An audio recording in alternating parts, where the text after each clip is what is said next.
Alhamdulillah wassalatu wassalamu ala Rasulillah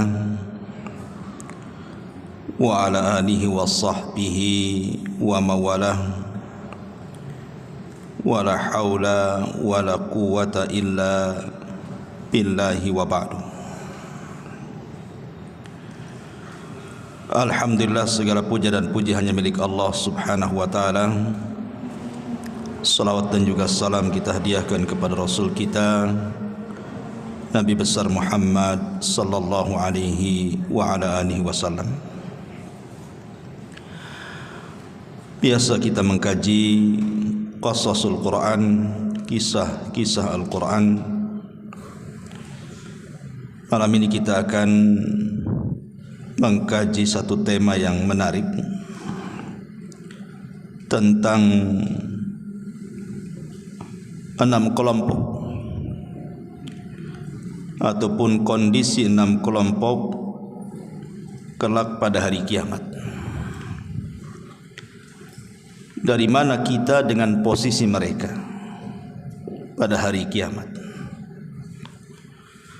Ma'asyiral muslimin yang dimuliakan Allah subhanahu wa ta'ala,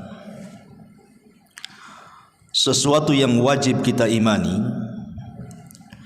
dan yang mengkufurinya bisa kufur adalah beriman dengan adanya hari akhir. Karena beriman dengan adanya hari akhir satu di antara rukun-rukun iman. Lah di antara beriman kepada hari akhir itu termasuk juga beriman dengan kejadian-kejadian dan peristiwa yang terjadi kelak pada hari kiamat setelah kematian kita. Ada beberapa kelompok yang dikelompokkan oleh Allah subhanahu wa ta'ala. Apakah kelompok-kelompok ini layak masuk surga, ataukah kelompok ini tidak layak masuk surga? Inilah yang kita akan bahas, 6 kelompok pada hari kiamat, kemana tempat kembali mereka. Ma'asyiral muslimin yang dimuliakan Allah subhanahu wa ta'ala, tidak panjang muqaddimah, kita langsung saja yang pertama, Ashabul Fatrah.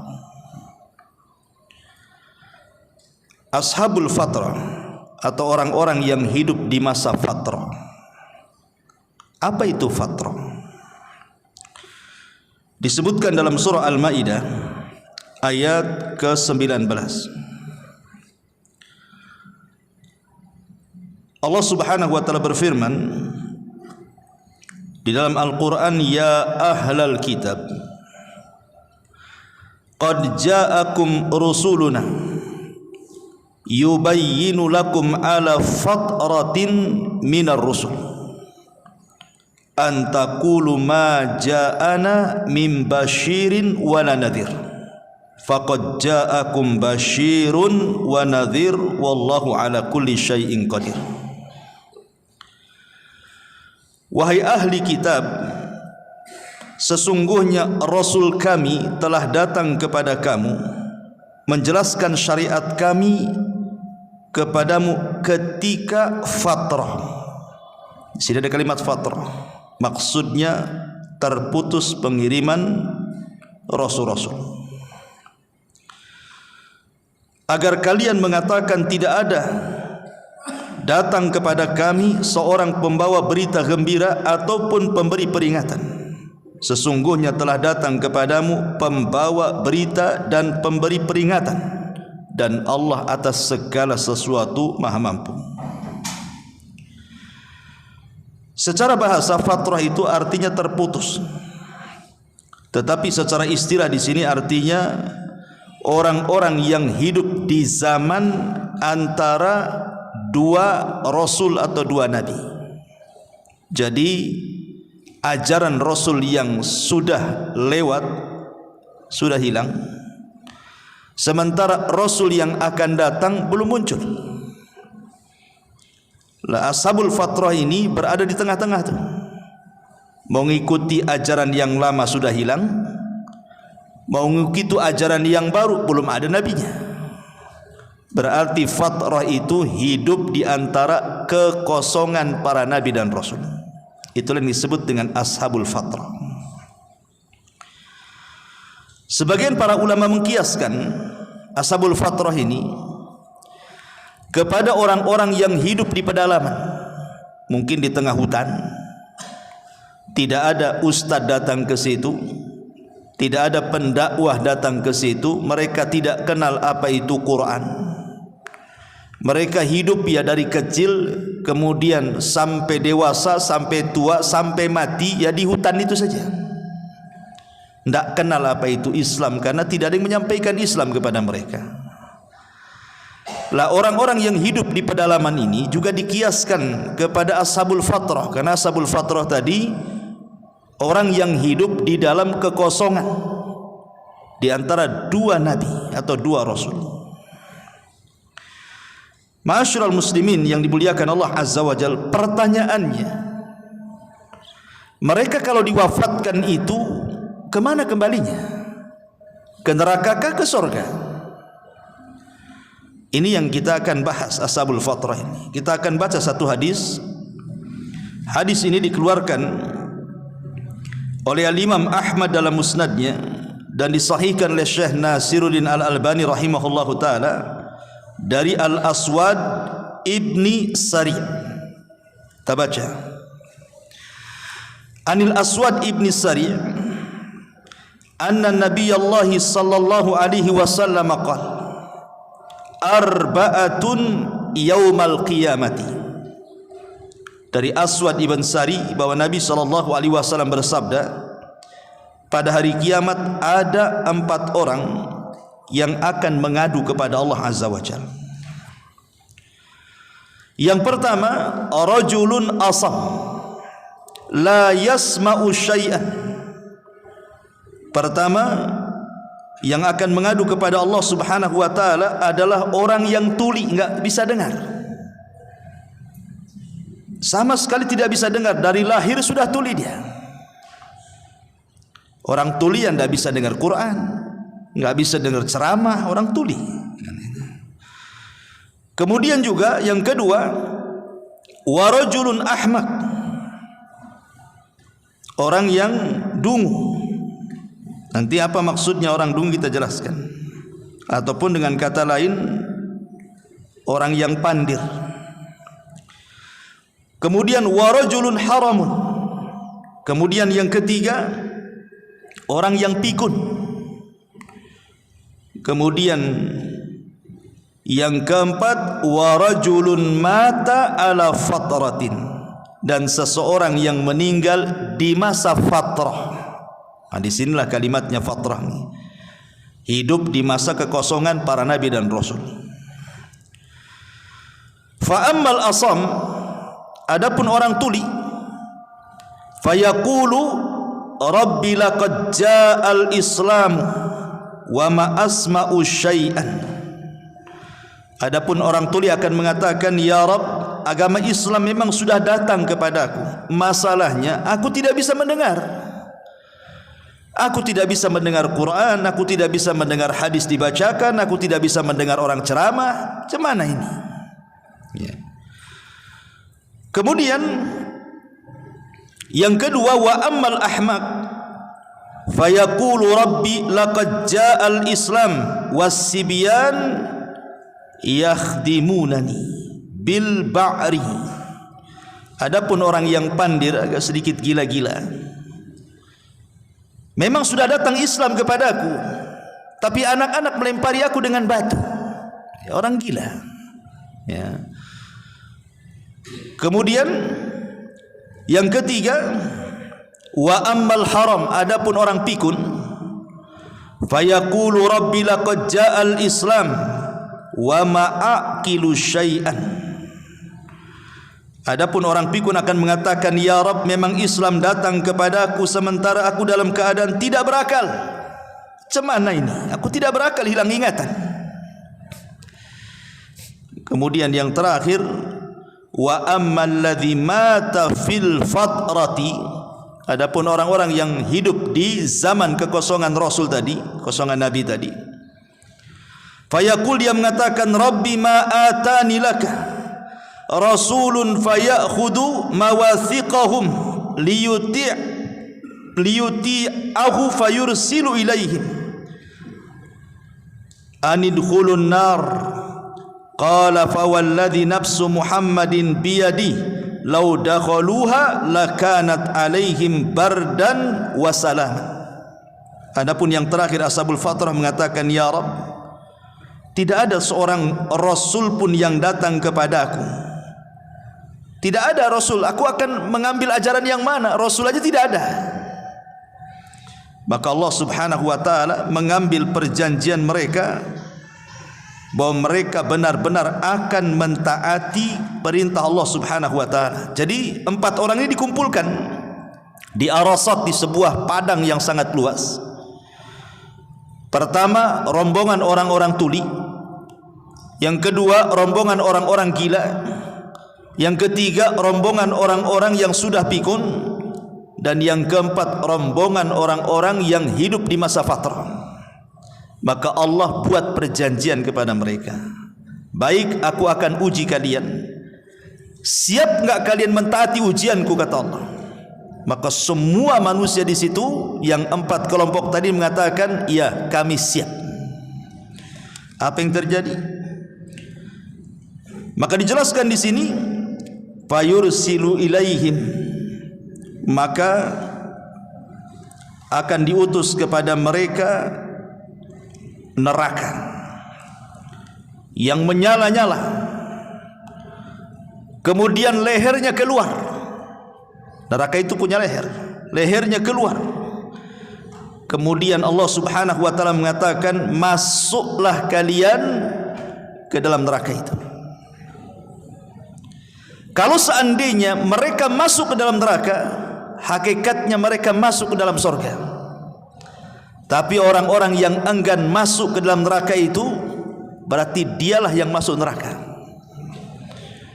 Makanya di sini Nabi SAW mengatakan, demi zat yang jiwa Muhammad berada di tangannya, seandainya mereka memasukinya, sesungguhnya neraka itu menjadi sejuk dan selamat bagi mereka. Itulah ujian mereka Ashabul Fatrah. Karena yang namanya manusia, ikhwatu fiddin, walaupun tidak punya agama, tidak punya keyakinan, pasti di situ ada orang baik, di situ ada orang jahat. Walaupun tidak punya agama tuh, Ashabul Fatrah itu pasti ada orang baiknya. Ya mungkin baik dengan temannya, baik dengan tetangganya, dan secara tabiat pasti ada orang jahatnya di situ. Makanya diuji seperti itu. Disediakan neraka, kemudian disuruh masuk. Kalau mereka mentaati Allah dan mereka masuk, selamat mereka. Tapi kalau mereka tidak mau masuk, mereka tidak selamat. Kenapa kemudian seperti itu? Karena kaidah Al-Quran yang disebutkan dalam surah Al-Isra ayat 15 itu, wa ma kunna mu'adzibina hatta nab'atsa rasulah. Kami tidak akan mengadab siapapun sebelum Rasul diutus kepada mereka. Dan itu keadilan Allah. Allah itu maha adil, tidak mungkin mengadab sebuah kaum kalau Rasul tidak diutus di situ.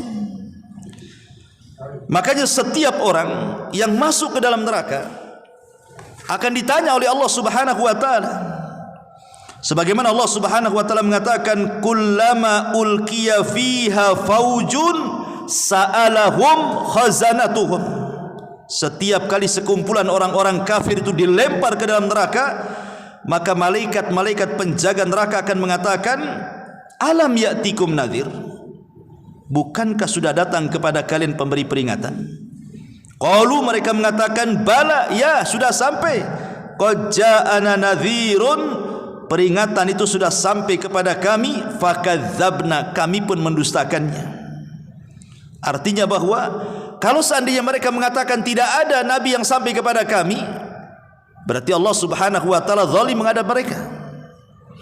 Karena bagaimana mengadab sebuah kaum yang belum datang peringatan kepada mereka? Makanya Allah Subhanahu wa taala akan bertanya kepada penuh neraka, bukankah sudah datang kepada kalian para rasul? Mereka mengatakan, ya sudah pantas kalian diadab. Karena Allah Subhanahu wa taala tidak mungkin zalim. Karena Allah Subhanahu wa taala zat yang maha adil. Ma'asyiral muslimin yang dimuliakan Allah Subhanahu wa taala. Ini yang pertama, ashabul fatrah. Yang kedua, ashabul a'raf. Dalam Quran itu ada surat namanya surah Al-A'raf. Apa Al-A'raf itu? Disebutkan di dalam surah Al-A'raf ayat 46 sampai 49. Kita baca ayatnya.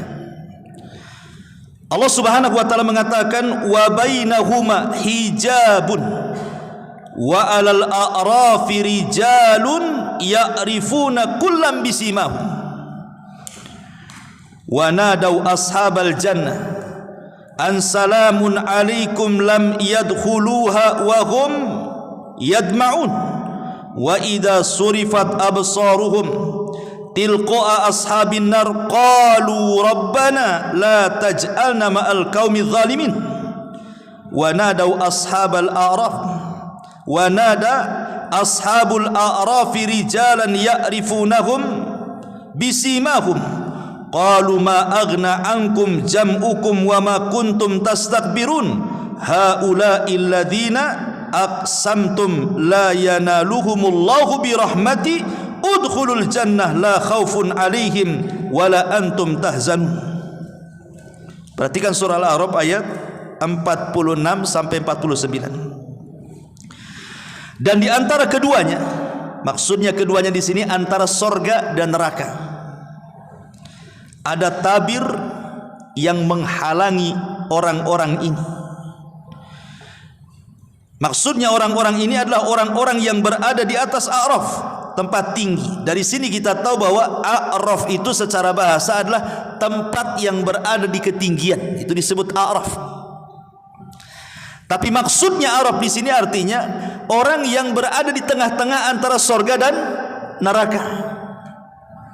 Itulah A'raf. Makanya Allah Subhanahu wa taala mengatakan, dan di antara keduanya penghuni sorga dan neraka ada tabir, dan di atas A'raf tempat yang tinggi itu ada orang-orang yang saling mengenal masing-masing dengan tanda-tandanya. Mereka menyeru penghuni sorga, salamun alaikum, kesejahteraan bagi kalian. Mereka belum dapat masuk, tetapi mereka ingin segera masuk. Dan apabila pandangan mereka dialihkan ke arah penghuni neraka, mereka berkata, ya Tuhan kami, janganlah engkau tempatkan kami bersama orang-orang zalim itu. Dan orang-orang yang di atas tempat tinggi ashabul a'raf itu menyeru orang-orang yang mereka kenal dengan tanda-tandanya sambil berkata, harta yang kalian kumpulkan dan apa yang kalian sombongkan ternyata tidak ada manfaatnya buat kamu. Itukah orang-orang yang kamu telah bersumpah bahwa mereka tidak akan mendapatkan rahmat Allah? Maka Allah berfirman, masukkanlah kamu ke dalam sorga, tidak ada rasa takut padamu dan kamu tidak pula bersedih hati. Dari ayat ini kita tahu bahwa ashabul a'raf itu maksudnya orang yang berada di tempat yang tinggi di tengah-tengah antara sorga dan neraka. Dia di tengah-tengah saja tuh. Pertanyaannya, orang yang hidup di tengah-tengah sorga dan neraka ini kemana tempat kembalinya? Dan siapa A'raf ini? Kenapa diletakkan di tengah-tengah sorga dan neraka tuh? Baik, kita akan mengambil beberapa pendapat para ulama. Qala Hudzaifah, berkata Hudzaifah dan juga Abdullah ibn Abbas radhiyallahu anhuma, hum qaumun istawat hasanatuhum wa sayyi'atuhum faqasurat bihim sayyi'atuhum anil jannah wa tazawajat bihim sayyi'atuhum anin nar fawuqifu hunaka hatta yaqdiyallahu fihim ma syaa thumma yudkhiluhumul jannah bi fadli rahmati. Menurut Hudzaifah ibnul Yaman dan Abdullah ibn Abbas, ashabul a'raf itu artinya orang-orang yang antara kebaikan dan keburukannya itu sama. Kebaikannya 50%, keburukannya 50%. Dia sama saja tuh, di tengah-tengah. Kebaikannya tidak lebih, keburukannya juga tidak lebih, sama. Lah kebaikan yang 50% ini menghalangi dia dari masuk ke dalam neraka, tapi keburukan yang 10% ini menjadikan dia tidak masuk surga. Makanya di tengah-tengah tuh. Tetapi setelah kemudian mereka dihisab, dan mereka dihisab paling terakhir. Setelah semua dihisab, mereka paling terakhir. Tetapi Allah Subhanahu wa ta'ala memasukkan mereka ke dalam surga dengan rahmatnya. Dari sini kita tahu ashabul a'raf itu walaupun mereka dihisab paling terakhir, tapi ujung-ujungnya masuk surga dengan rahmat Allah Subhanahu wa ta'ala. Karena masuk surga itu bukan karena keadilan Allah, tidak. Orang masuk surga itu karena rahmat. Kenapa karena rahmat? Kenapa bukan karena keadilan? Karena seandainya kita ini melakukan sujud dari mulai lahir sampai mati, kita jadikan untuk sekali sujud kepada Allah, tidak pernah maksiat, itu belum bisa kita ini mensyukuri nikmat Allah Azza wa Jalla. Makanya Allah mengatakan kalla lamma yaqdima amarahu dalam surah Abasa. Sekali-kali manusia itu tidak sanggup menjalankan semua perintah Allah. Artinya kalau seandainya kita tidak pernah bermaksiat kepada Allah, kita habiskan hidup kita untuk ibadah, itu belum bisa mensyukuri nikmat Allah.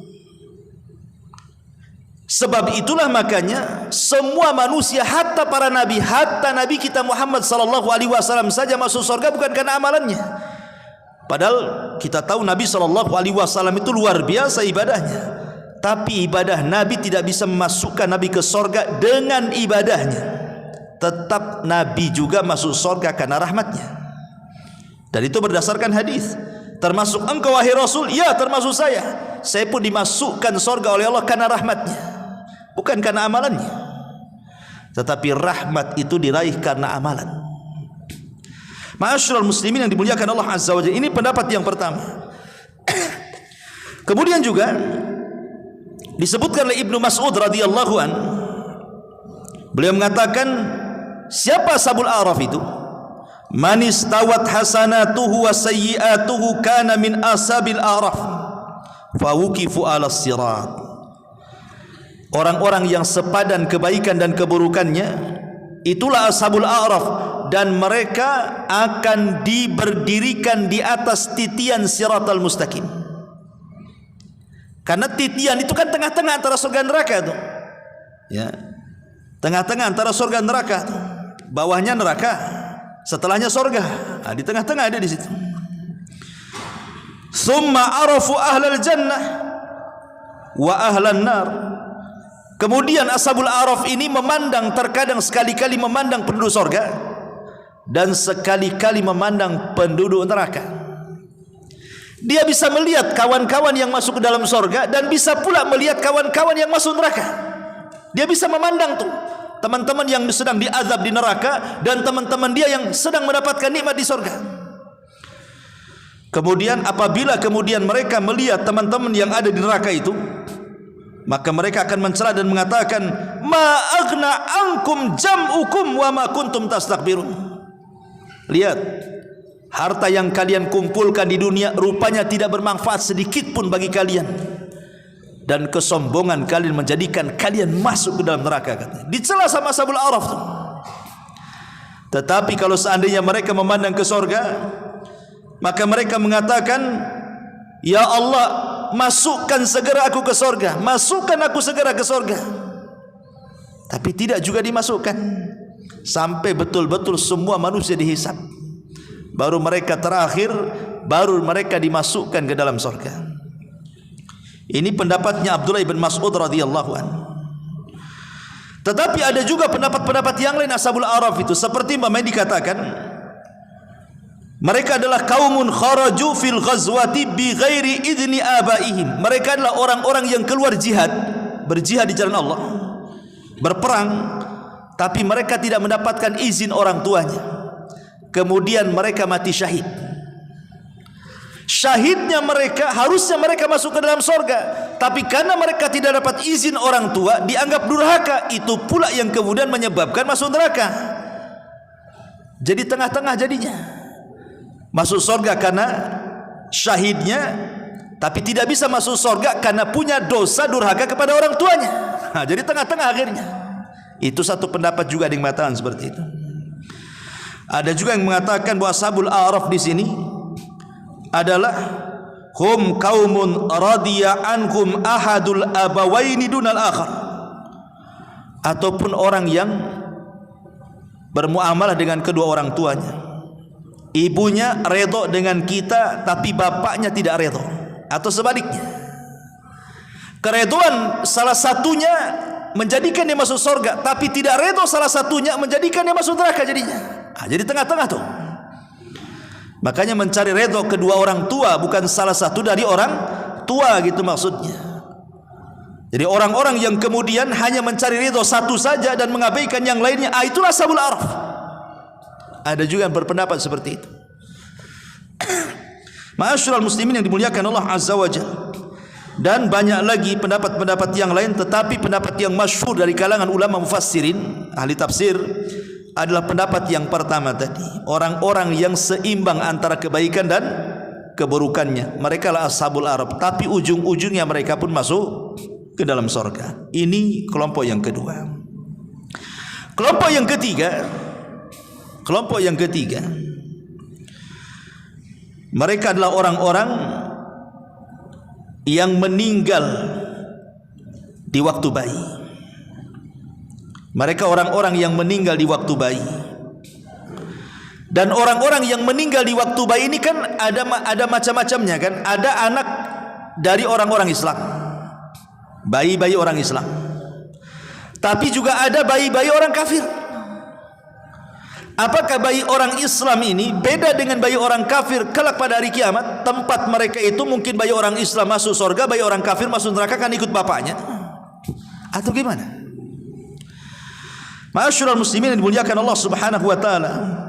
Adapun masiru atfalil muslimin, kembalinya anak-anak kaum muslimin yang meninggal sebelum balik, maka sepakat para ulama, kata Imam Ibnu Katsir, fa amma wildanul mu'minina fala khilafa bainal ulama.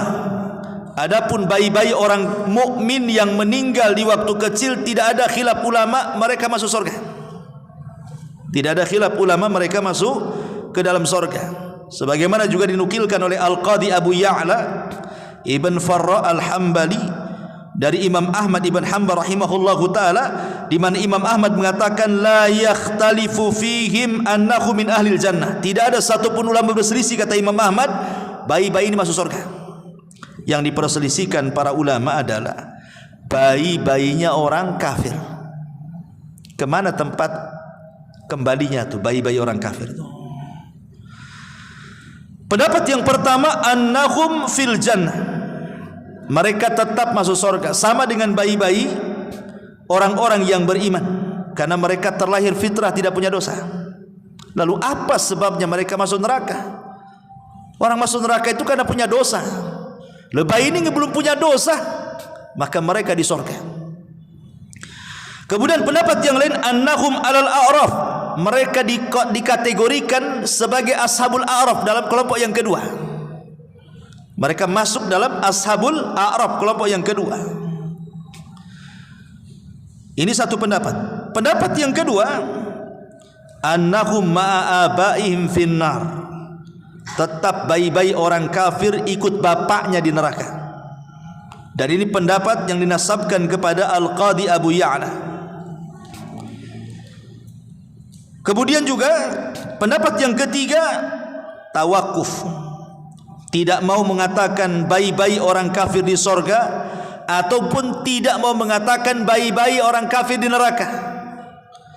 Seperti ucapan Hammad ibn Zaid, Hammad ibn Salamah, Al-Imam Ibnul Mubarak, kemudian Imam Ishaq ibn Rahawi dan yang lainnya mengatakan, aku tidak bisa memastikan apakah mereka di sorga atau neraka. Tawakuf, diam, tidak mau berpendapat. Kemudian pendapat yang keempat, annahum khadamu ahlil jannah. Mereka adalah masuk ke dalam sorga tapi akan jadi pembantu, akan menjadi pembantu-pembantu penduduk sorga. Seperti Allah mengatakan dalam Al-Quran, wildanun mukhalladun bi aqwabin wa abarika wa ka'sim min ma'in. Mereka akan dijadikan anak-anak yang kemana-mana bawa gelas, bawa teko, melayani orang-orang yang ada di sorga itu. Itu pendapat yang keempat. Mereka adalah khadamu ahlil jannah. Dan ini dikatakan oleh Syekhul Islam Ibn Taimiyah rahimahullahu ta'ala dalam Majmu'ul Fatawa, dan mengatakan la asla li hadzal qaul. Walaupun kata Ibn Taimiyah tidak ada dalilnya katanya, tapi ya pendapat dinukilkan saja ya. Kemudian yang kelima, annahum yumtahanuna fil akhirah. Ada yang berpendapat bayi-bayi orang kafir sama dengan kelompok pertama ashabul fatrah, diberikan ujian oleh Allah Subhanahu wa ta'ala. Tetapi kesimpulannya, saya mengambil pendapat Imam Nawawi.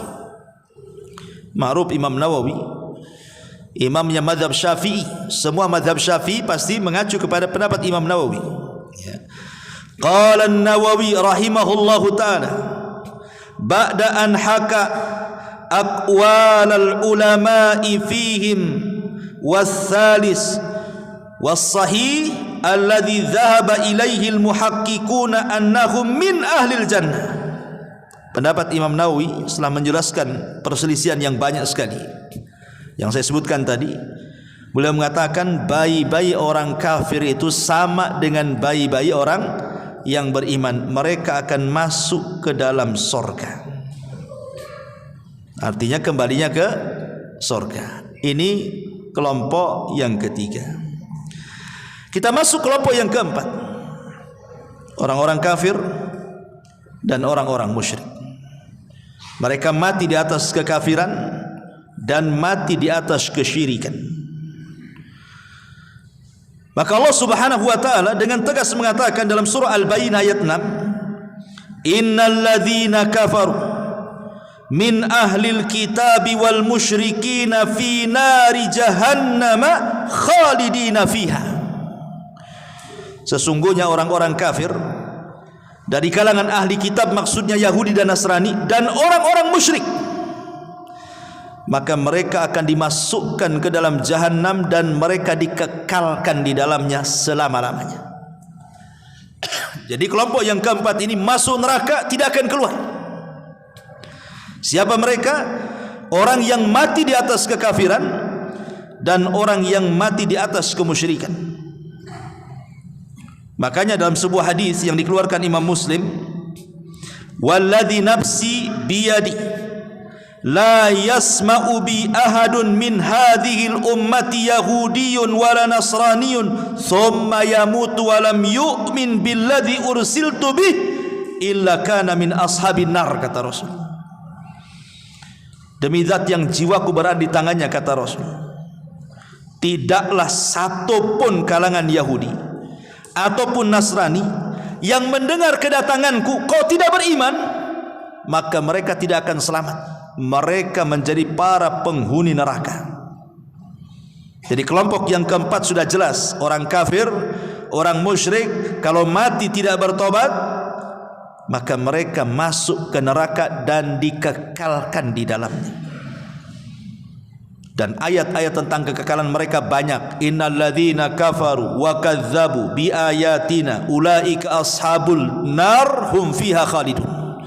Orang-orang yang kafir, yang mendustakan ayat-ayat kami, mereka masuk ke dalam neraka dan mereka kekal di dalamnya. Dan banyak lagi ayat-ayat yang bicara soal ini. Kemudian yang nomor 5, orang-orang yang beriman. Orang-orang yang beriman inilah kemudian terbagi menjadi 3. Orang-orang yang beriman terbagi menjadi 3. Ma'asyiral muslimin yang dimuliakan Allah Subhanahu wa ta'ala, siapa mereka terbagi menjadi 3 ini? Yang pertama, orang-orang yang beriman yang dibagi 3 ini, yang pertama mereka adalah yang disebut dengan as-sabiqun.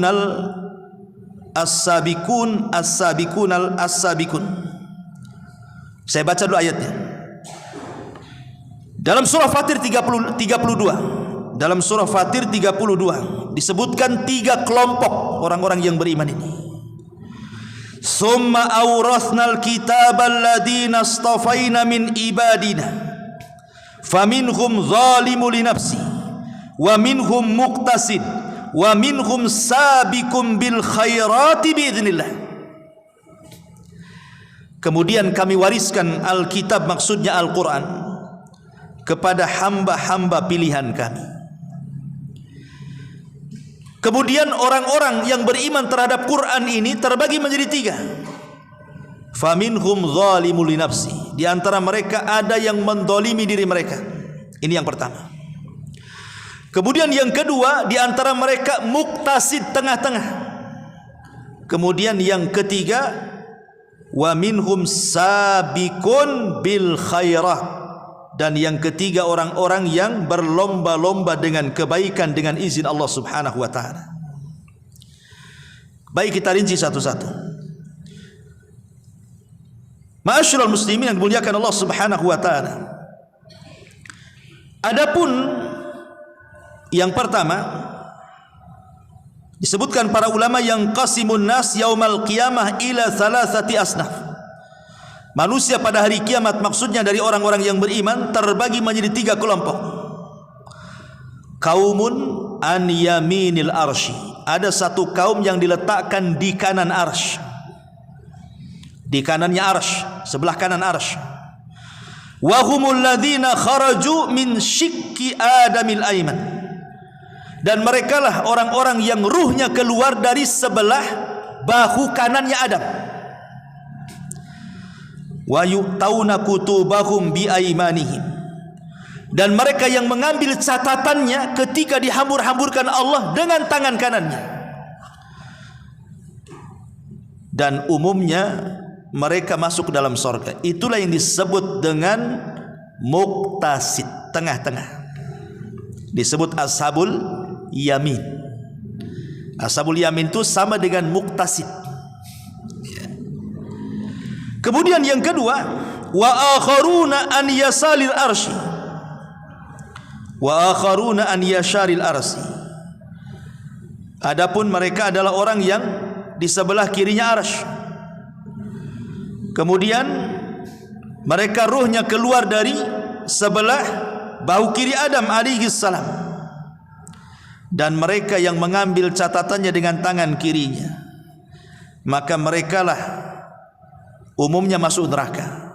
Tapi karena mereka dari kalangan orang yang beriman, mereka tidak dikekalkan di neraka, hanya diazab saja, dibersihkan dosanya. Itulah yang disebut dengan zalimul li nafsi, orang yang menzalimi dirinya. Adapun wa ta'ifatun yang ketiga, sabiquna al khairat, orang-orang yang berlomba-lomba mencari kebaikan, maka mereka di atasnya ashabul yamin.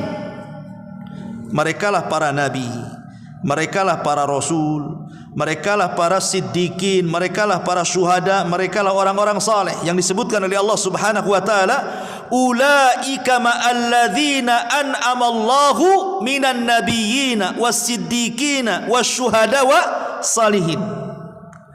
Mereka adalah 4 kelompok. Mereka para nabi, mereka para siddiqin, mereka para syuhada, mereka para salihin.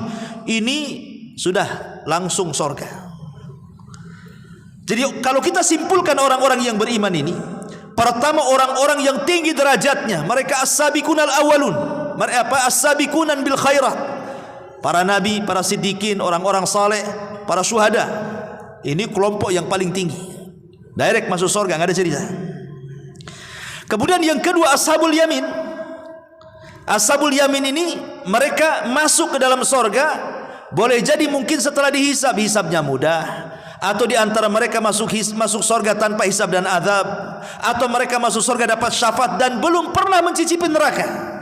Walaupun mereka sebenarnya harus masuk neraka dengan dosanya, tapi karena dapat syafaat, mereka tidak masuk neraka.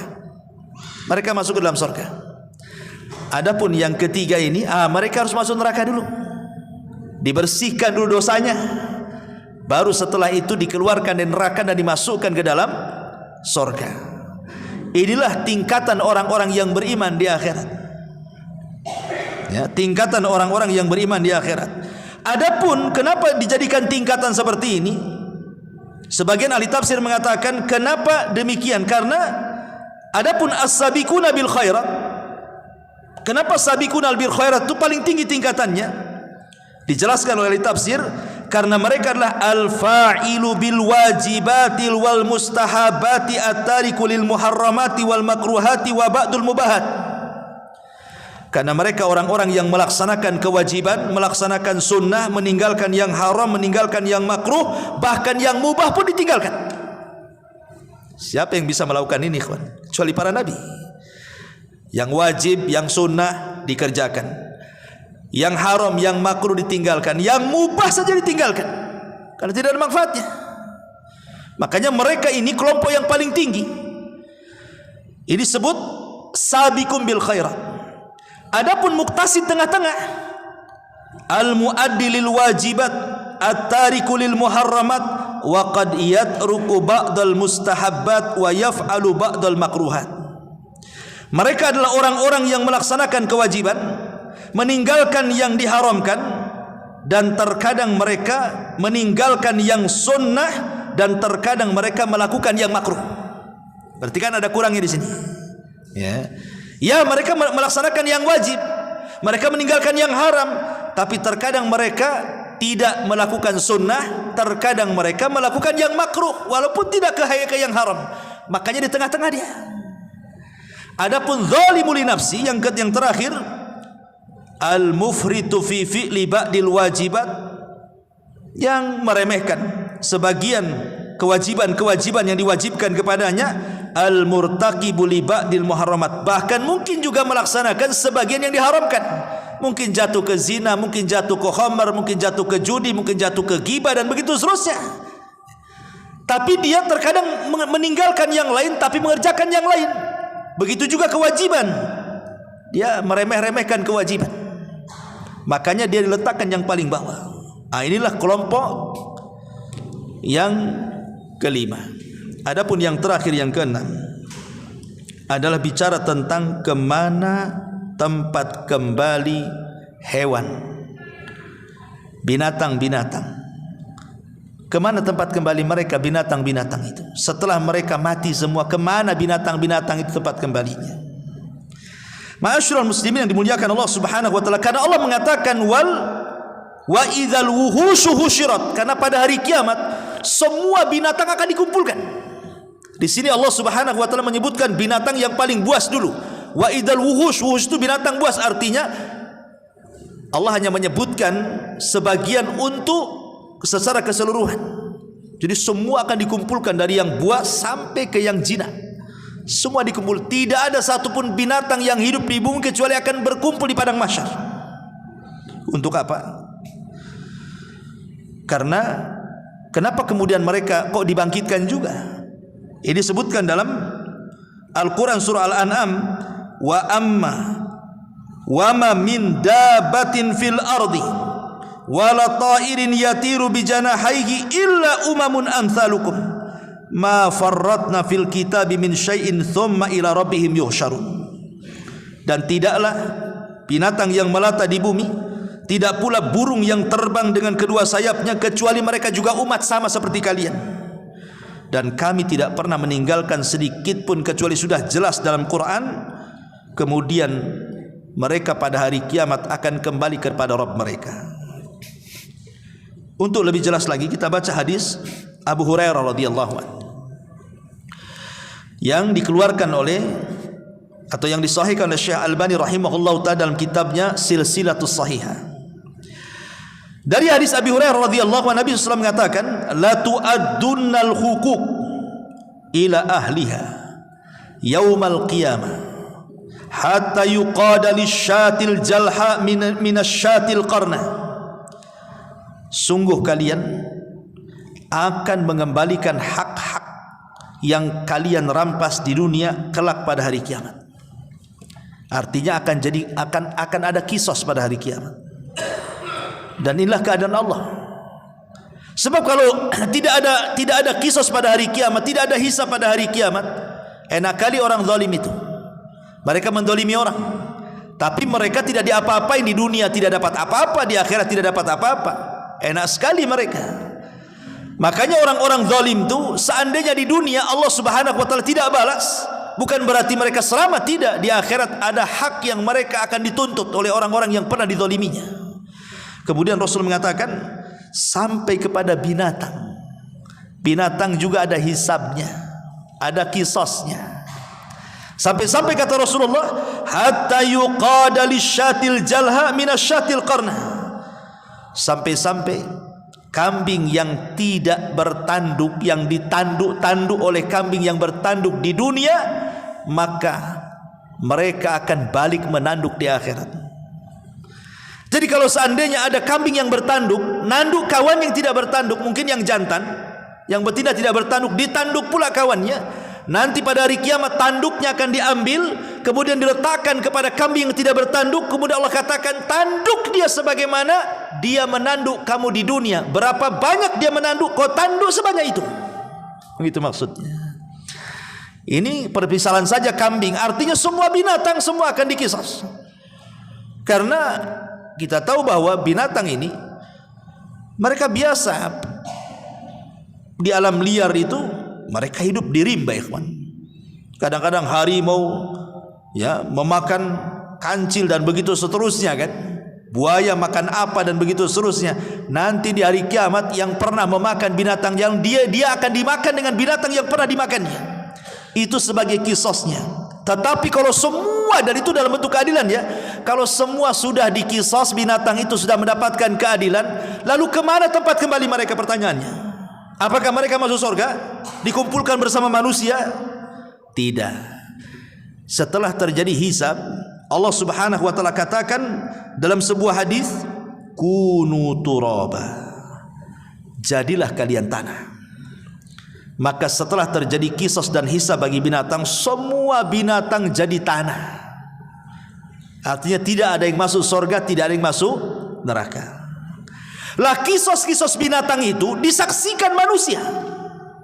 Disaksikan manusia. Lah orang-orang kafir ketika melihat binatang-binatang itu, mereka jadi tanah setelah kisos dan hisab itu. Apa kata orang kafir disebutkan dalam surah An-Naba? Ya laitani kuntu turaba. Duhai kiranya ya Rabb, aku jadi tanah seperti binatang-binatang itu. Mungkin? Mustahil. Orang kafir harus dihisab. Ma'asyiral muslimin yang dimuliakan Allah Subhanahu wa taala. Dari sini kalau kita boleh simpulkan dari pengajian dari awal sampai akhir, ya. Manusia itu sebenarnya terbagi menjadi 3. Cuman saya kan dirinci saja, tapi globalnya sebagaimana disebutkan oleh Syekh Abdullah ibn Baz atau Syekh bin Baz rahimahullahu taala. Beliau mengatakan bahwa manusia itu sebenarnya cuma ada 3 kelompok di akhirat. Pertama orang kafir, jelas mereka akan diadab, masuk neraka, dikekalkan di dalamnya, termasuk orang musyrik di situ. Kemudian yang kedua, orang-orang yang beriman yang sampai ke taraf takwa, maka mereka direct masuk surga, tidak ada cerita. Kemudian yang ketiga, orang yang beriman yang dilumuri dosa. Maka orang-orang yang beriman yang dilumuri dosa ini, yang disebut dengan usat minal muwahhidin, ahli maksiat dari kalangan ahli tauhid, maka mereka akan diazab sesuai dengan kadar dosanya. Sesuai dengan kadar dosanya. Kalau seandainya dia di dunia umpamanya memakan harta anak yatim, maka jelas Allah mengatakan alladzina ya'kuluna amwalal yatama zulman innama ya'kuluna fi butunihim nara. Orang-orang yang memakan harta anak yatim di dunia, maka di akhirat dia akan makan api neraka di perutnya. Berarti jelas hukumannya. Atau seandainya mereka adalah orang-orang yang memakan riba, maka Allah mengatakan alladzina ya'kuluna riba la yaqumuna illa kama yaqumu illa kama yatakhabbatuhu syaitanu minal mas. Illa kama yakumul ladzina yatakhabbatuhu syaitanu minal mas. Orang-orang yang makan riba di dunia nanti pada hari kiamat seperti orang kesurupan, jungkir balik sana sini sana sini. seperti orang kesurupan setan. Karena di dunia kalau orang sudah dikuasai riba, dia nggak kenal apa-apa. Karena sudah terlampau nikmat dengan ribanya, seperti orang kesurupan. Itu juga dibangkitkan seperti itu. Atau orang yang sombong, maka akan dikecilkan badannya. Atau para peminta-minta, maka akan dihilangkan daging di mukanya, dan begitu seterusnya. Jadi para usad minal muwahhidin, kalangan ahli tauhid yang bermaksiat, maka mereka diazab sesuai dengan dosanya. Apabila sudah bersih dosanya, maka ahli sunnah wal jamaah tidak seperti khawarij dan tidak seperti mu'tazilah. Ahli sunnah wal jamaah mengatakan para pelaku dosa besar, mereka tidak kafir di dunia dan mereka tidak kekal di akhirat. Tetapi orang khawarij mengatakan para pelaku dosa besar di dunia kafir, di akhirat masuk neraka dan tidak akan pernah keluar. Beda pula dengan mu'tazilah, di dunia tidak mukmin, tidak kafir, tapi di akhirat sama dengan orang-orang khawarij, dikekalkan di dalamnya. Maka kita menyelisih mereka. Kita katakan para pelaku dosa besar di dunia mereka tetap mukmin tapi kurang imannya karena mereka bermaksiat. Tapi di akhirat mereka tahta masyiatillah, di bawah kehendak Allah. Itulah yang Allah katakan dalam Al-Quran, innallaha la yaghfiru an yushraka bihi wa yaghfiru ma duna dzalika liman yasha. Allah tidak akan mengampuni dosa yang menyekutukannya, tapi Allah hanya mengampuni dosa selain kesyirikan sesuai dengan kehendaknya.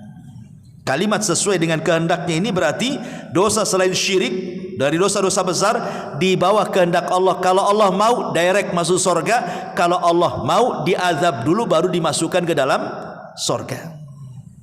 Adapun dalil-dalil orang-orang khawarij yang mereka mengatakan, bagaimana dengan firman Allah Subhanahu wa taala, "Wa man yaqtul mu'minan muta'ammidan fajazaohu jahannam khalidan fiha."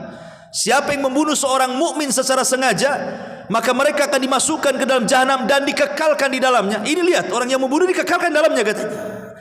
Maka ahli sunnah memahami kalimat kekal ini ada dua makna. Ada khalidan mukhalladan finnar. Maksudnya ada kalimat kekal dalam Quran itu maksudnya bisa dipahami kekal dan tidak akan keluar. Atau yang dimaksud kekal di sini saking lamanya. Maka mereka disebut kekal bukan berarti tidak akan keluar. Seperti orang yang bunuh diri, jelas hadisnya mereka dimasukkan ke neraka kekal di dalamnya. Maksudnya bukan orang yang bunuh diri seperti orang kafir musyrik masuk neraka nggak pernah keluar, bukan. Maksudnya mereka akan lama di neraka gitu maksudnya. Tapi ujung-ujungnya pun kalau masih ada keimanan sebidzarah, maka mereka akan dikeluarkan sebagaimana hadis yang ma'ruf, orang yang terakhir dari neraka, orang yang terakhir keluar dari neraka dan yang terakhir pula masuk surga. Ma'ruf hadisnya. Wallahu a'lam bishawab. Ini di antara 6 kelompok. Pertanyaannya, dari mana dari 6 kelompok ini posisi kita? Itu kembali kepada kita semuanya. Dan kita hanya berharap kepada Allah Subhanahu wa taala semoga kita tidak masuk dalam kelompok-kelompok yang jelas-jelas masuk neraka, atau mungkin dicuci dulu di neraka. Jadilah kelompok-kelompok yang kalau masuk itu tanpa hisab. Karena hisab itu ada 3. Ada orang yang masuk surga tanpa hisab, ada orang masuk surga dihisab tapi hisabnya mudah, tapi ada juga yang masuk surga tapi hisabnya sulit. Dan kita mudah-mudahan kalaupun kita tidak masuk kepada kelompok yang tanpa hisab, minimalnya masuk kepada kelompok yang hisabnya mudah. Lalu apa bedanya hisab mudah dengan hisab sulit itu? Kalau hisab mudah itu disebutkan dalam hadis, orang-orang yang dihadapkan kepada Allah Azza wa Jal, dia mengakui dosanya. Dia mengakui dosanya, tidak ada yang diingkari dosanya. Apabila Allah katakan kau berzina, ya aku berzina. Kau mencuri, ya aku mencuri. Kau membunuh, ya aku membunuh. Kau tidak sholat, ya aku tidak sholat. Pokoknya setiap ditanya dosanya, dia tidak mengelak. Itulah hisabnya mudah. Tapi yang hisabnya sulit itulah yang suka ngelak-ngelak tuh. Kau berzina, ya? Tak berzina. Kau tidak sholat, sholat. Kamu maling, kapan aku maling? Kau korupsi, tidak. Ini yang bantah-bantah, terjadi pembantahan dengan Allah Ketika dia kemudian membantah, tidak, disitulah Allah datangkan saksi. Akhirnya lama hisabnya. Didatangkan saksi, bumi jadi saksi.